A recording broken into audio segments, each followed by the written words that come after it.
Hello అండి, welcome to SS వంటలు and పూజలు. ఈరోజు వీడియో వచ్చేసి పల్లి కారప్పొడి అండి. పల్లి కారప్పొడి అనేది చాలా బాగుంటుంది, టేస్ట్ పొడి పొడిగా వచ్చేస్తుందండి.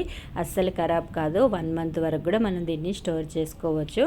పిల్లల హాస్టల్కి వెళ్ళానా లేదా ఆఫీస్కి వెళ్ళేటప్పుడైనా కూడా దీన్ని మనకు టైం లేనప్పుడు ఈ విధంగా చేసి పెట్టేసుకున్నామంటే ఈజీగా తీసుకొని పోవచ్చు. ఇది ఎలా ఏంటి దీని వివరాలన్నీ ఇప్పుడు నేను ఈ వీడియోలో చూపిస్తాను.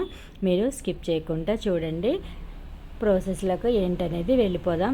ముందు పల్లి కారం కోసం అండి, పల్లీలను మనం మందపాటి గిన్నె తీసుకోవాలి. ఎప్పుడైనా మందపాటి గిన్నె, మూగుడు వాటిలలో ఇలా సిమ్లో పెట్టేసి వేయించుకోవాలండి. పల్లీని ఇదొకటి గుర్తుపెట్టుకోవాలి.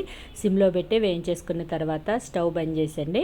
ఒక 2 కప్పులు పల్లీలు తీసుకుంటే 1 కప్పు పుట్నాలండి. ఇవి పుట్నాలు, వీటిని స్టవ్ బంద్ చేశాక మనం పోసేసుకోవాలి.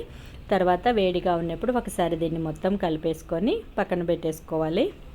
ఇవన్నీ పూర్తిగా చల్లారాలండి. పూర్తిగా చల్లారిన తర్వాతే మనం గ్రైండ్ చేసుకోవాలి. చూసారు కదా, ఇలా మందప గిన్నెలు అయితే మనకు మంచిగా లోపటి వరకు వేగాలి. ఇలా మనం చేతోనంటే పొట్టు చూసారు కదా చేసి లోనాగో పల్లి అనేది ఆ విధంగా వేగిపోవాలి.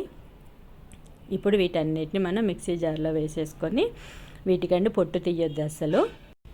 వెల్లిపాయలను కూడా పొట్టు తీయకుండా వేసేసుకోవాలండి. పొట్టు తీస్తే మనకు అది రసం అనేది వచ్చేసండి ముద్ద ముద్ద అవుతుంది. ఈ విధంగా వెల్లిపాయలు చాలా వేసుకోవాలి, మన ఇష్టాన్ని అండి. అవి ఎంత వేసుకుంటే టేస్ట్ అంత బాగుంటుంది.